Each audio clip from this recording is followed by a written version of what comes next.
أعوذ بالله من الشيطان اللعين الرجيم بسم الله الرحمن الرحيم رب اشرح لي صدري ويسر لي أمري واحلل عقدة من لساني يفقهوا قولي إن الله وملائكته يصلون على النبي يا أيها الذين آمنوا صلوا عليه وسلموا تسليما اللهم صل على محمد وآل محمد وأجل خيرهم أجمعين. Tomorrow is 29th of Ziqadah, and 29th of Ziqadah is important because it is the martyrdom of our beloved Imam Muhammad Taqi alayhi salam. Why the dates are very much important in the life of one mu'min? Because some dates are related with the events which are very much important for us. These events are related to our Ahlul Bayt whom we love. So we have to show our grief whenever there is a sad event, and we have to show our pleasure when there is a good event. So we are the people who are happy with the pleasure of Ahlul Bayt, and we are the people who are sad with the sadness of Ahlul Bayt. And this is the minimum expression of link and love which we can show with that of Ahlul Bayt. Then what is the maximum expression? The maximum expression is to follow their footsteps. And for that we should have great length of knowledge about their lifestyle, about their biography. So to have the knowledge, we should spend some time, at least on the days of martyrdom, on the days of birth, to get some knowledge, to look into their lives. So this is the best way to spare some time from today's busiest life. So inshallah, today we are going to throw some light over the life and over the biography of our beloved Imam Muhammad Taqi alayhi salam. Let's begin with the brief profile of Imam, then we will come to the different aspects of Imam Taqi alayhi salam. So about the profile, let's begin with the name of our Imam. The name of our Imam is Muhammad, although he is well known by the name Taqi. Imam Taqi, if you say someone, he will be understood, he will understand it very well that you are talking about which Imam. So his name was Muhammad, and when we begin with the chain of Ma'soom, our Prophet's name was Muhammad, and the name of the last Ma'soom will be Muhammad, and middle of them is Imam Muhammad Baqir, whose name was also Muhammad. And there we remind ourselves about the hadith which states Awwaluna Muhammad wa Awsatuna Muhammad wa Akhiruna Muhammad wa Kulluna Muhammad. This hadith not only reveals that there will be several Muhammad in the chain of Ma'soomiyat, in the chain of infallible or immaculate people, but also this shows that the people who will come after Prophet Muhammad, they will be Muhammad in a sense that all of them, they will be the true follower of Muhammad. All of them, they will be teaching and preaching all the things which were taught by our beloved Prophet Muhammad sallallahu alaihi wasallam. About the kunya, his kunya or acronym was Abu Ja'far al-Thani, because there was first Abu Ja'far, that is Imam Baqir alayhi salam, whose son was Imam Ja'far. And another acronym was Abu Ali. About the titles, the most famous title is Imam Taqi and Imam Jawad.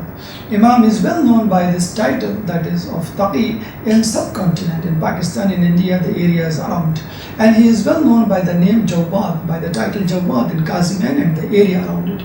Why the Imam was called Taqi? Because it comes from the word taqwa. He was saved from the sins. He was saved from the shar of the people. This is another logic which the people state, that Ma'mun once attempted to kill Imam Taqi alayhi salam, but in the morning, and he virtually killed Imam with his sword, but in the morning Imam was found safe and sound sleeping under his blanket.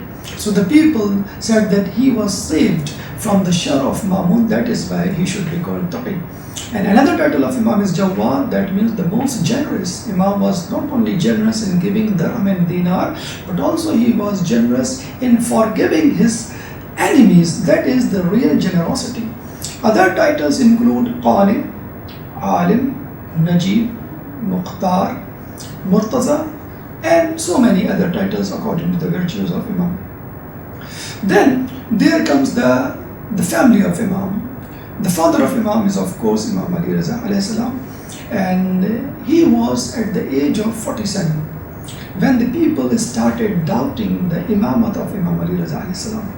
And they said that already they were doubting. There was a group of people emerged out as Waqifi, we call them. Waqifi comes from the word waqf. Waqf means that you stop somewhere. Actually, these people, among them were those corrupt people who took some amount in the form of dirham and dinar from the Imam Musa Kazim al-Islam, and later on they denied the Imamate of Imam Ali Raza, because in this way they will have to give them money back which they have already taken, and their intention was not good. So they refused to accept Imam Ali Raza as their Imam, and at the age of 47 they got another reason not to accept him as Imam, because they said that he does not have a son. So how the Imamate will continue? So they doubted about the continuity of the Imamate, and also they doubted about the Imamate of Imam Ali Raza by itself. So when they asked question about the continuity of the Imamate in the family of Imam Ali Raza, Imam Ali Raza used to say that soon Allah will give me a son who will be the greatest favor on Shia.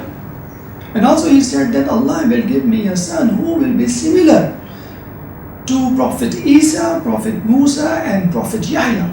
So these prophets used to be metaphorically linked with our Imam. Why? This is going to be soon going to be disclosed in our discussion. Now, first of all, Imam, when he said that he will be the greatest honor for our Shia, why Imam said so? Nobody among the Imam said ever these words for his son, for Imam Ali, for Imam Hussain, for Imam Zain al-Abidin, for any of the Imam. Why the Imam said so? Because this Imam, as we know, that Imam was born on the 10th of Rajab 195 Hijrah, that is 195 years after the migration to Medina, and he died just after 25 years 220 Hijrah, that is 29 Zilqa'dah. So he got the shortest life among the Imams. So it was very much difficult for him, difficult for one person to prove his identity, to prove his virtues among the people, and he was going to be the Imam. So it was very much difficult virtually from the public point of view. But he was so bold, he was so educated, he was so iconic figure in his time that from the childhood he proved his Imamate very well. That's why Imam said that he will be the greatest honor. And why is similarized metaphorically our Imam with that of the prophets? Let's see. Now, about the family of the Imam, we had a mother of Imam, that is who was called Sabika or Subaika. Or you can somebody call her Sabika Nubia. Actually, she belonged to the tribe of Nubia, and that is the same tribe Maria Qubtiya used to link with, who was the wife of Rasulullah.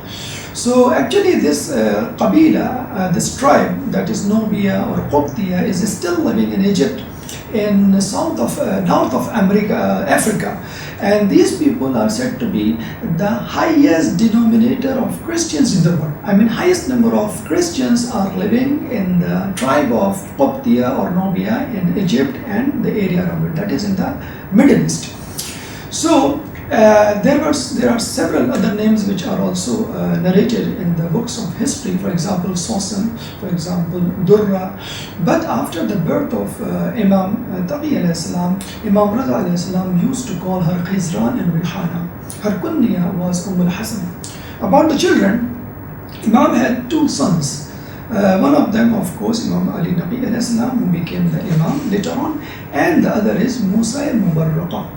Why we call him Musa al-Mubarraqa? Because he was covering his face. Mubarraqa from the word burqa, that is to cover your body and even the face. So he was so beautiful, so smart, like the Yusuf alayhi salam, that he had to cover his face so that the people would not be able to do not tolerate his tajalli or the nur or the beauty. They couldn't stand for that. So that's why he had to cover his face. And Imam had daughters. One of them was called Fatima, another was called Imama. And in the history, the third daughter is also mentioned, that is Hakima Khatun, whose shrine is located, whose Raza is located in the same shrine as the Raza of Imam Naqi alayhi salam and Imam Hasan Askari alayhi salam. And according to the history, she played a great role during the delivery of our last Imam, that is Imam Zamana, Ajjalallahu Ta'ala Farajah. So this is about the family of Imam, and let's begin with the childhood of Imam. the childhood of Imam was full of adventures. As we said that he got the minimum time period and he has got the youngest, he was the youngest Imam of his age in the chain of Imamate. That's why he had to show his miraculous personality, charisma of the personality from the childhood. His first virtue or miraculous property feature came when he met some people who were very much knowledgeable and scholastic about the family tree. As I told you before, that the people had doubt over the family, about the continuity of the Imamat of Imam Ali Raza Salam. That's why they were doubting about the Imamat of Imam Ali Raza Salam. When the child was born, even then, astaghfirullah, they did not believe that this is the son of Imam Ali Raza Salam. So at the age of 2.5 years, they took him by anywhere to some people who were very much expert, scholars of the family tree. And they can tell your progeny, your family tree, by just looking at your face. So when they brought Imam Taqi al-Islam to those scholars just went into prostration. And they behaved just like the Christians, monks of the Najran when they saw the Panjatan, the 5 great personality of Ahlul Bayt, and they said that, oh my God, whom you have brought, whom you are going to discuss. If they ask the mountain to move from its place, the mountain will move. So the same thing occurred here in the case of Imam Taqi al-Islam, that those people who saw Imam Taqi al-Islam just at the age of 2.5 years, they went into prostration and said that whom you have brought, he is sure a pure person, he belongs to a pure family, he must be from the Zurriya of Ali and Rasul. And during this time, Imam Taqi al-Islam, who was just 2.5 years old, started speaking and gave his first sermon. And he said that I am Muhammad Taqi Ibn Ali Raza, Ibn Musa Kazim, Ibn Ja'far, Ibn Baqar, Ibn Imam Ali Zainul Abidin, Ibn Hussein, Ibn Ali, Ibn Abi Talib. And I am the son of Fatima bint Muhammad sallallahu alayhi wa sallam. And then he continued and he said that I know more than you. We people know, and this knowledge has been given to us before from Allah. And if I do not have the fear of the people of kuffar and the non-believers and our enemies, they will attack us. So I would have told you so many things which can put you and the people from the awwal till akhir in surprise. And then he put his hand on his mouth and said, "O Muhammad, be patient. O Muhammad, be patient like of your forefathers. O Muhammad, be quiet as your forefathers were quiet." Saying so, he held the hand of one of the person who was looking an elder person from the Hashmites, and he went away with this person. So people who were standing there, they just uttered these words that Allah subhanahu wa ta'ala knows better that whom he has to choose to give the knowledge of wahy. So this is the first encounter, the first adventure, the first miraculous exposure or debut of Imam with those who were expert in the family tree. Then came the encounter of Imam with that of the king, that is King Mamun. As you know that Mamun killed his father, Imam Ali Raza alayhi salam. So he was in jeopardy and he was in great trouble.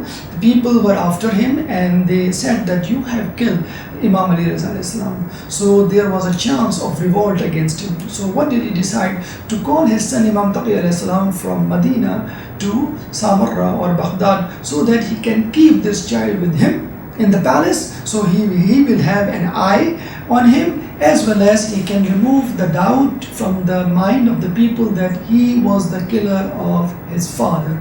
It was not a doubt, it is the true fact. Anyway, he brought the Imam, he asked the Imam to come. That is, the Imam at that time, he was having the age of 8 years, so he was just a child.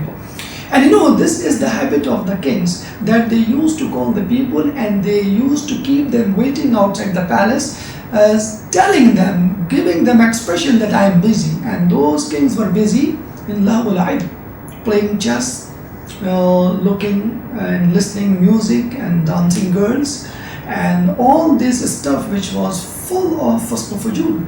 So he forgot, and even days spent, and you know that he was a child, Imam Taqi was a child also. He did not bother that whom he has kept for waiting. So he went out for hunting. On the way he found some children playing there, and when the children looked at the king, they ran away. And the king was very much surprised. And you know, when the children runs out, usually they run away when they see a ghost, an alien or jinn or something weird. So they thought Imam is something weird or alien. And look at our Imam Ali Raza alayhi salam, when he was moving from Medina to Khurasan, 24,000 people were running after him just to see his face, to listen some hadiths from his tongue. So they were 24,000 people dying to see Imam, and here none of them, even the children, were afraid from the personality, from the figure of Imam, from the figure of the Mamun. So when the Mamun reached the place, he saw all of the children ran away except one child who was looking at the children. It is just like the Ghalib has said, Baziche itfal hai duniya mere aage, hota hai shab-o-roz tamasha mere aage, which is the exegesis, which is the explanation of the ayah, وَمَا الْحَيَاةُ الدُّنْيَا إِلَّا لَعِبٌ وَلَهَبٌ. For sure, the world is just like a land of play and nothing. So when he asked the Imam that why did you not run away, look at the answer of Imam. Imam said that the passage was not so narrow so that you couldn't pass, and I was not the culprit so that I will run away, and this is the last thing that you will punish for nothing, and I could not imagine, I could not think about it. Look at the husnizan of Imam, who is doing husnizan with the person who is the killer of his father. For sure, even then he did not want to keep bad opinion about him, and this is a message for us. Usually we keep the bad opinion and the negative thoughts come to our mind about our friends, let alone the enemies. So Imam is giving the message, you should be positive about everybody, even if he is your enemy, even if he is the killer of your father. When Mamun listened this, he was very much surprised from the answer, from the confidence of the child. Anyway, he moved away and he was going for the hunting. When he came back, actually on the way, he released his falcon to find the birds, find some animals for his hunting. But on the way back, the falcon brought some fish, a small fish in its beak. So Mamun kept the fish in his hand, and he wanted to check, to examine the IQ or the knowledge of the child whom he has already seen on the way. So on his way back, he saw the child again. He was standing there. He asked the child, let me know what is in my quest. The child said that Allah subhanahu wa ta'ala, look at the answer of the child, and this is another message for us, that whenever we begin something, whenever we start speaking something, we should praise Allah first, and then we start talking about anything else.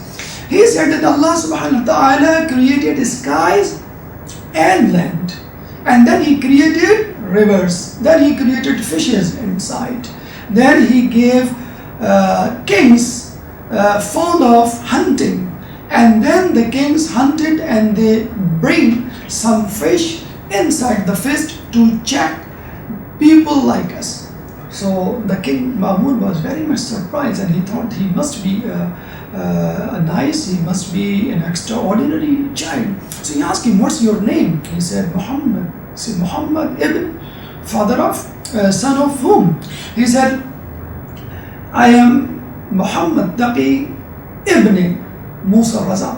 When he listened the name of Imam Ali Musa Raza, he was very much surprised, and he said, oh my God, this is the person whom I have killed, and to cover my crime I called this child to come to my palace. And then he remembered his conspiracy and his strategy, what he was going to do.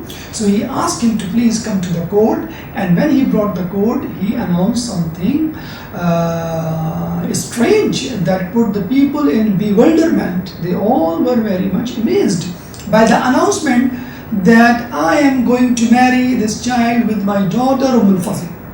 he has already done the marriage of his father Imam Ali Salam with that of his another daughter Habib.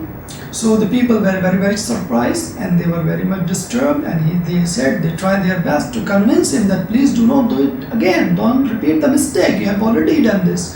You married your daughter with Imam Ali Raza, his father, and he was going to take your throne. He became very much popular among the people, and this is a child. Even now you are impressed at this age, so what about later on when he will become young? But Mamun was not much convinced, and he was reluctant to do it. So then they tried to convince him in this way that at least you should marry your daughter with a person who is a scholar, who has got some knowledge. At least not this child, because he doesn't have any knowledge. Mamun said, okay, if you prove that he does not have knowledge, he is not a knowledgeable person, okay, then prove it. If you prove it, I'm not going to do it. So Mamun called 900 scholars. According to the books of history, 900 scholars came there to fight, to debate with this 8 years old child. Among them, the best one was Yahya ibn Aqsam, Qazi al-Qazam, the Chief Justice, the most scholastic figure of his time. He moved forward to ask questions from Imam Taqi. And you know that we have different subjects in our religion, like we have fiqh, we have ikhlaqiyat, we have Quran, we have aqaid, we have history. All of them, the most difficult subject is fiqh, jurisprudence, Islamic laws.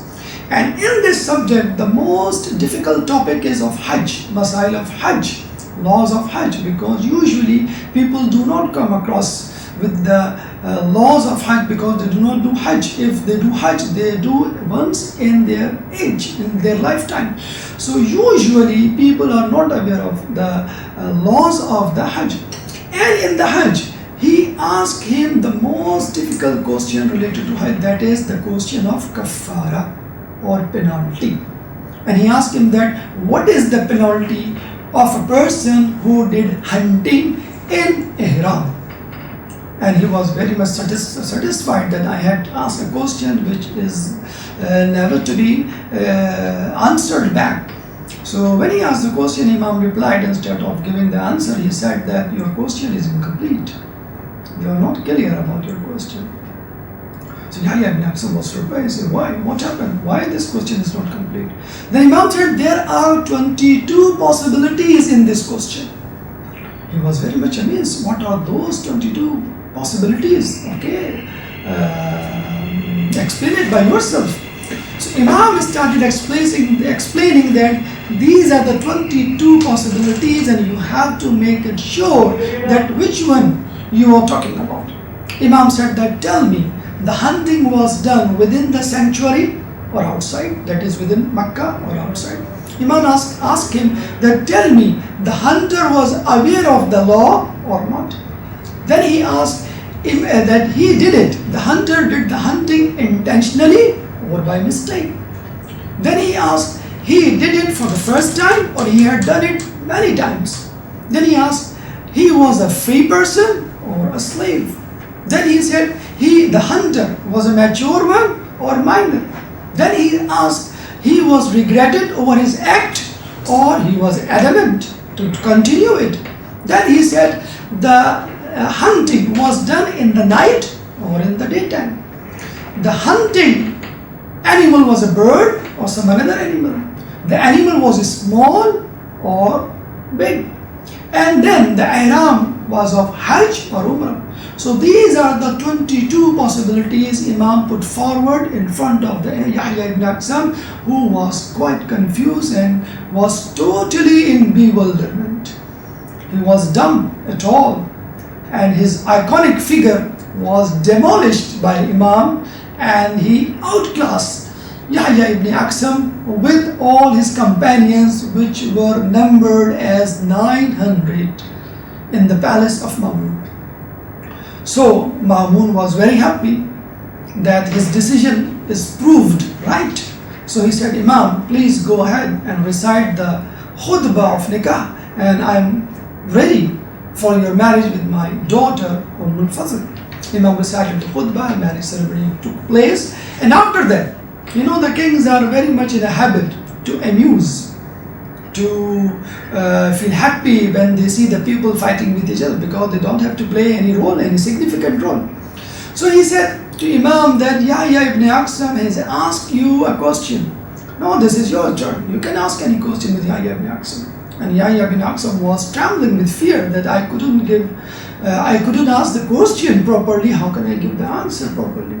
So Imam asked him that what are the 8 conditions in which a woman becomes haram and then halal for a person. From the beginning, he surrendered and he said, Imam, sorry, I cannot give the answer. It's better if you give the answer. So Imam said that first, the lady was Kaniz, a slave girl of someone. So it is haram for someone who does not own her. So when he buys the lady, she becomes halal.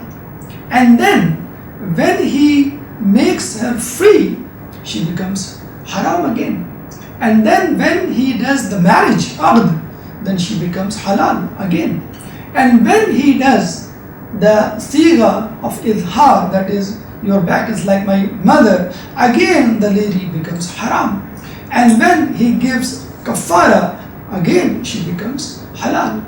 And then when he divorces her, she becomes haram. And again when he marries her and does the ruju, she becomes halal again. So these are the 8 conditions Imam put in front of Yahya ibn Aqsam. So you can imagine the humiliation with which Yahya ibn Aqsam and his followers, companions faced in the hands of Imam. Imam at that time just 8 years old. Now you come to believe that why the Imam said that Allah subhanahu wa ta'ala will give me a child who will be the greatest honor for the Shias. So at the age of 18, if you see a person is proving his imamat, is proving his knowledge and virtues, of course it is unbelievable. It is not only a virtue, but it is also a miracle that someone who can beat all the scholars of his age. It means this knowledge is not iktisabi, it is not acquired knowledge, it is wahbi. This knowledge has come from the Allah.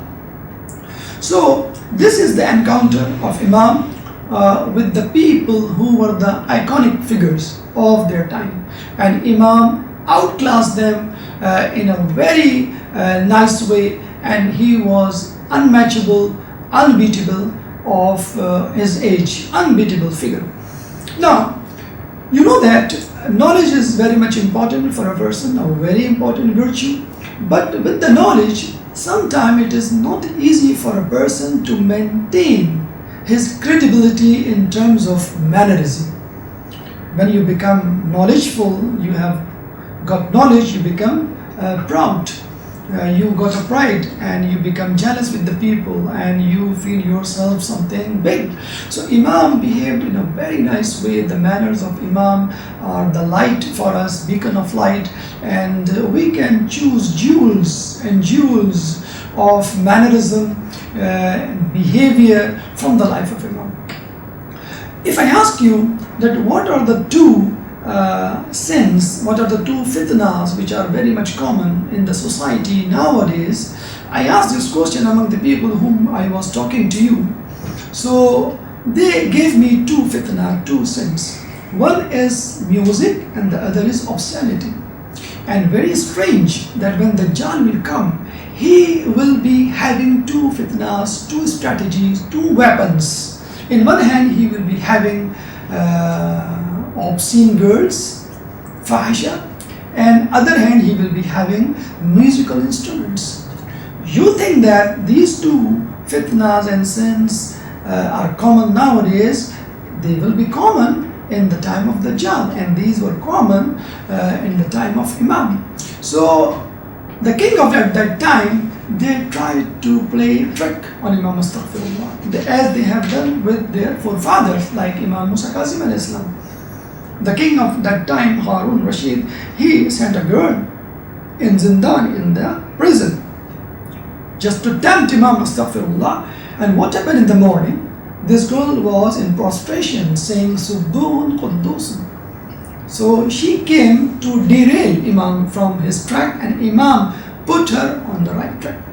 So same thing was done with the Imam, and this time 100 beautiful ladies were given a duty to tempt Imam with the wine glasses. They used to move Imam.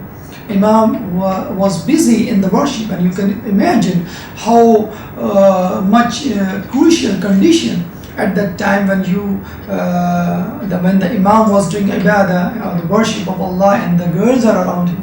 He did not move, never ever, his eyes up to look at the girls, of course. So when the king saw that this trick is not successful, he asked the Imam to the court to have another trick. And in the court, he held a musical concert. So musical concerts are not only the fitna of our time, that was the fitna of that time also. So at that time, the most popular singer, Muharik, was summoned by the king to come and play the music. So he was playing the guitar of that time. This is what we call tambura. So Imam at times moved up his eyes and said, "Oh, the person with the beard, be frightened with God, what you are doing." When this person, Muharik, listened words of Imam like this, he trembled with the fear of God, and tambura, the musical instrument, slipped out of his hand on the earth. And the rest of his life, he could not able to move his hand. You see, our Imams had a position to transform a paralyzed hand into a normal, healthy hand. Don't you remember the time of Imam Ali, when a person was holding the Ghilaf of Kaaba and he was crying and crying, "Please Allah, make my hand normal as previously it was," because it was paralyzed. When Imam Ali asked him what happened, he said, "Actually, my father has cursed me that your hand will be paralyzed, and I have got my hand paralyzed. Do something." So Imam taught him dua mashlul, and told him that if you read this dua, inshallah you will be alright. And soon he saw that his hand became alright. So our Imam had such a status, high status, that they can cure incurable disease, and they can make a person suffering from a disease which is incurable. So this is the similarity. That's why the Rasulullah said, "Abuluna Muhammad, Awsatuna Muhammad, wa Akhiruna Muhammad, wa Kulluna Muhammad." Their virtues, their knowledge, and their miracles are very much similar to each other, and very much similar to the prophets. Like Imam gave the sermon and gave the witness of his imamah, just like the Prophet Isa gave the witness. What did he do? He said, "Qala inni Abdullah, I am a servant of Allah. Atani al-kitaba, Allah has given me the book. Waja'alani nabiyya, and He made me Nabi." Chapter 19, verse 30. So our Imams were not only similar to each other, but they were similar to the Prophet. That is why they are called the Dhurriya of the Pak, Dhurriya of Tahir. Anyway, so Imam, when he cursed him, he became paralyzed. His hand was paralyzed for the whole of his life. Another aspect of his ikhlaq, some people classify it as his miracle, but I can say that this is actually a manifestation of ikhlaq of Imam. Let's see. We said that Imam has got two titles, Taqi and Jawad. Taqi means to save himself from the sins, from the bad things, and this is just we have seen by the example of the Imam, that how he saved himself from the girls, from the music. Another title of Imam is Jawad, that is generous person. And I've told you, generosity is not that you give your money to the person, you give your assets of house. The real generosity is you forgive your enemy. You forgive the killer of your enemy. So let's see, how did he do it? And there is a great message for us, that what should we do? How should we behave with our enemy, let alone the friends? Once Umm al-Fazl You know that Abu Fazl continued to send letters to Ma'mun that I'm not happy with this person, please make me free. So once he came to Ma'mun and she came to Ma'mun and she said that I'm fed up with this person, please do something, he is going to marry with another one. And yes, Imam was going to marry Samana Maghribiya, who was the wife of Imam, and she belonged to European country. And this is another message, that the piety, the knowledge and the dignity does not belong to a special territory or special family. This dignity and taqwa or ikram can go anywhere. If a person comes from Fars, he becomes Shaykh al-Sahaba, that is Salman al-Farsi. A woman comes from Qubtiya tribe of Egypt, she became a well-known figure and beloved wife of Rasulullah. And now this time, wife of Imam Taqi al-Islam came from the western country, Samana Maghribiya, and she became the mother of Imam, that is Imam Naqi al-Islam. Imam had a daughter, Imam had a wife who was the daughter of Ma'mun. Allah did not give her a son. Allah gave the son to a woman, to a lady who came from the western country. So this is a wrong myth, a wrong notion. The people who are living in the western countries, they are not like those who are living in eastern countries or Islamic countries like Pakistan, Iran, Iraq. People usually say that if we wish we are in Pakistan or we are in Iran or we are in Iraq, we will be more pious, we will get more opportunities. No. The situation is quite different nowadays. Of course, people who are living in Canada or America or Europe, they have the same situation. They will have the same situation if they come to these countries because of the internet, because of the media. The flood of media, the flood of obscenity has made the situation equal in both areas. Anyway, so al-Fazl brought the complaint, this time in a very crucial way, to Ma'mun. Her father, Ma'mun, was drunk at that time in the night, so he became so furious that he took his sword and took his slave and directly went to the house of Imam, and he killed Imam. Literally, he killed the Imam and he cut the body of Imam into pieces. Even then he was not satisfied. He put his sword on the neck of Imam and he slaughtered him. So of course there is no way, no escape from the death. He came back, his slave was there, he was the eyewitness. In the morning when he woke up, he saw al-Fazl was crying. And he asked her that, what happened to you? al-Fazl said, you killed my husband, Imam Taqi al-Islam. Oh my God, he said, no way. I was drunk yesterday and I didn't know what did I do. He asked his slave, he said, yes, Ma'mun, you have killed Imam Taqi al-Islam. He said, okay, let's go to the house of Imam, see what's going on there. When the slave reached there, he saw Imam was sleeping under the blanket with a nice sound sleep. So even he was not satisfied with this, so he just woke him up. Imam woke up, he said, what's happened? What happened? What's up? So he said that he wanted to see, he wanted to confirm if there is any injury or scratch mark on the body. He said, I want your shirt, qameez, as a tabarruk, so that I can keep it in my qabr for wasila, for shafa'ah. Look at the enemies, they even believe the shafa'ah of Imam. So Imam said that I have so many robes, so many qameez, so many shirts, you can take them. He said, no, I want the shirt which you are wearing now. Imam smiled and he understood what does he want. So he took out his shirt and gave him. And curiously, he looked at his body. So if there is any scratch mark, no, there was no scratch mark.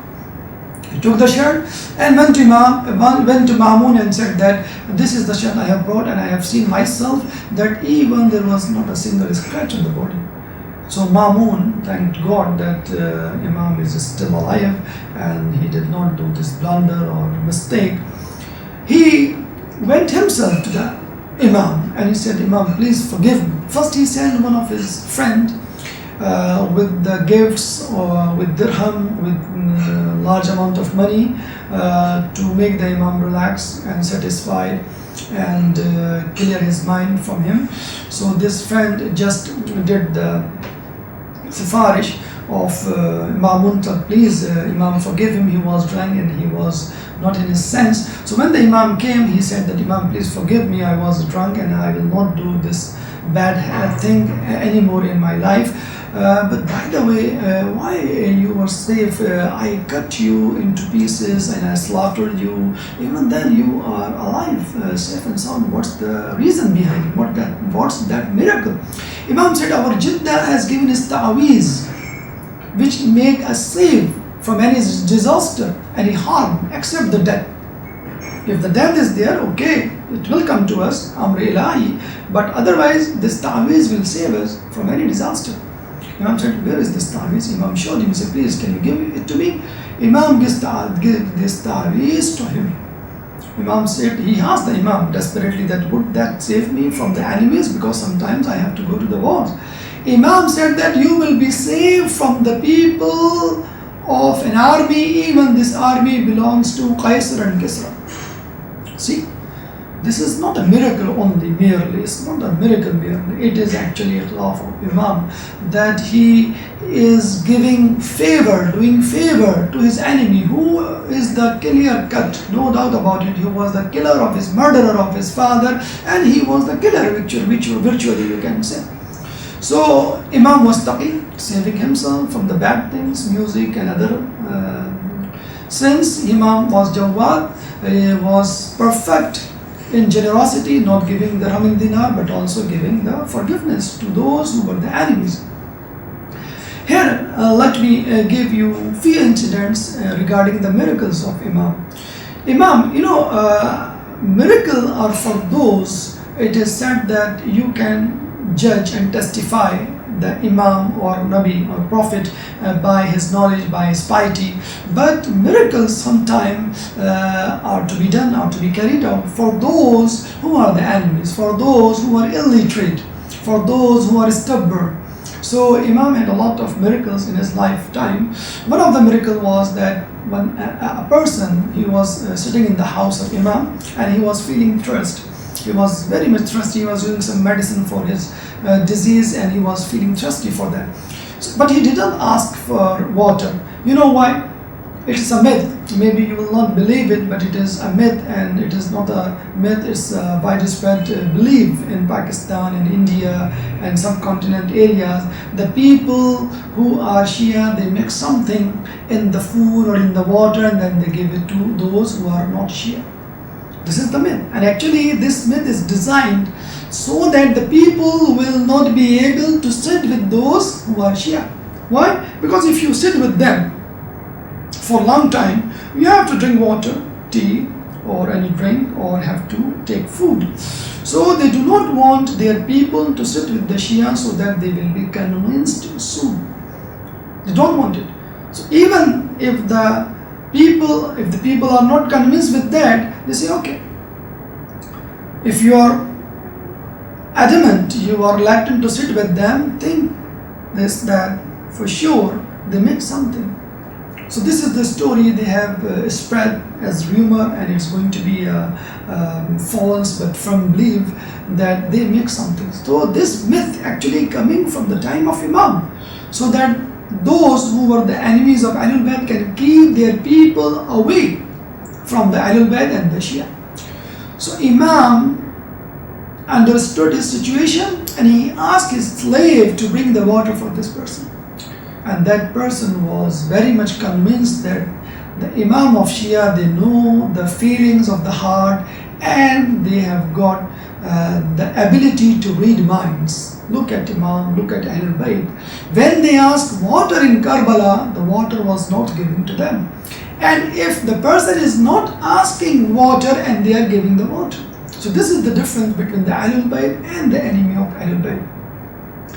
Another example of mind reading, a miraculous event we come across when we see a person was passing through, who was a Waqifi. He was passing through the house of Imam. He was a Waqifi. That means, I have told you before, those who did not believe in the Imamat of Imam Ali Raza alayhi salam, when he was passing through the house of Imam, he was just 8 years or 10 years old and he was a child. He saw the people, crowd of people there giving respect, and he was laughing inside the heart.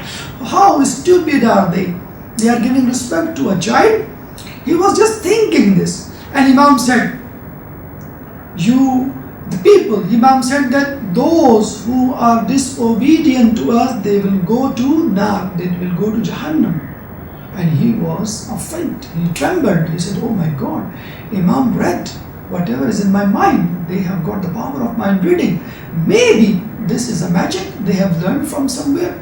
Immediately Imam said that your thought is wrong, your opinion is wrong, please correct it. And this person just threw himself on his feet and said that, Imam, I am sorry, now I am going to believe that sure you are the Imam. And he did the allegiance back that you are my Imam. From his childhood he started showing the miracles. When Imam Ali Raza alayhi salam died, he came from Medina to Khurasan by Tayyul Arz. That means to travel from one place to another place without any right, without any conveyance. So Imam did it in the time when he was child, and later on his miracles continued. So anyway, Imam was full of knowledge, Imam was full of miracles, and that were enough. These two main features were enough to prove his Imamate. With this, let's come to the martyrdom of our beloved Imam. And this martyrdom has got multi-dimensional picture, multi-dimensional reasons. Narrations say that it is actually al-Fazl who came to Ma'mun, to Mu'tasim, the brother of Ma'mun, that I am fed up with this person and I do not want to live with him anymore. And there is another reason behind the conspiracy or the killing of Imam is actually the humiliation of Yahya ibn Aqsam and other people in the court of Mu'tasim. Actually, there was a issue came to be discussed in the court, that what to be done if a person has done theft. Actually, a thief was brought and he has done the theft, and they were discussing how to cut the hand. I mean, what is the limit of the hand? The hand is still the wrist or the hand is still the elbow? Because in Surah Maida, verse number 7, Allah subhanahu wa ta'ala has said, فَاغْسِلُوا وَجُوهَكُمْ وَأَيْدِيَكُمْ إِلَى الْمَرَافِقِ.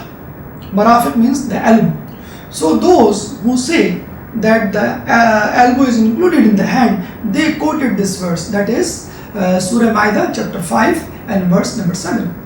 But those who believe that the hand should be cut from the wrist, they quoted the same ayah, but the last piece of this ayah. The ayah continued actually, saying that if you do not find, this ayah is actually about the wudu, that when you go for pray, you should wash your face and your hand, that is ilal marafiq, until the elbow. And this ayah continued that if you do not find water, or if you are suffering from some disease, you should cut your hand till the wrist. You should do the masa till your wrist. How? فَامْسَحُوا بِوُجُوهِكُمْ وَأَيْدِيكُمْ. That is enough.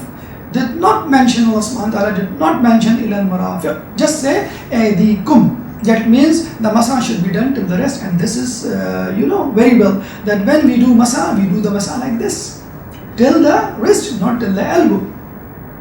So Imam was present there, and they were debating that what to do to follow this verse, the piece of this verse or the end piece of this verse. I mean, till the wrist or till the mark. Imam quoted a hadith about the wudu, about the sajda, about the namaz, that if you do prostration, sajda, there are 7 organs to be touched to the ground. Your forehead, 2 palms, 2 knees and 2 great toes. If any of them is missing, sajda is not going to be valid. It will be null and void. So if you cut the hand, that is the palm, the person will be deprived of one hand, one organ of sajda. So his sajda will not be valid. So that is why he said that you should cut the fingers of the hand. Even nowadays in Iran, they follow this rule. But in Saudi, they follow the same old rule that they cut the hand of the person from the wrist. When he gave this idea and logic, everybody was dumb, bewildered, confused and amazed. What is this? And you can imagine the humiliation of Yahya ibn Aqsam and his followers, his companions. And the logic was quite articulate. Here we come to know the hadith al-thaqalain. Inni tarikun fikum al-thaqalain, kitabullahi wa ahli bayti itrati. I'm leaving two things behind me. Ma in tamassaktum lan tadillu ba'di abada. If you get yourself attached with those two things, thaqalain, that is kitab ilahi and ahlul bayt, you will not be away from the track. So people were very much happy with the decision, and then they were reminded of themselves of the hadith of Thaqalain. Here we come to believe that how much important it is to have explanation or knowledge from Ahlul Bayt when we are reading Quran. So when you read Quran, don't do qiyas. Just having the translation of Quran, you will not be able to understand Quran until and unless you have some explanation, some hadith from Ahlul Bayt. This is the importance of Thaqalain, that still the people who are reading Quran, even then they are not able to follow the Quran because they lack the knowledge, they lack the explanation from Ahlul Bayt. And we, the followers of Ahlul Bayt, alhamdulillah, we have the accurate, specific, articulate and meticulous information about Quran, 100%, because we are taking the knowledge of Quran from Ahlul Bayt.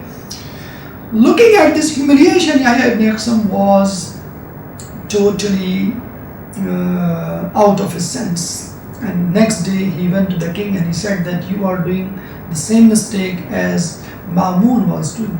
He told Mu'tasim that please get rid of this young person from your way, because soon he will be in your place, because he already has degraded us. We are already humiliated. There is no place, no dignity, no respect of ours in the mind of people.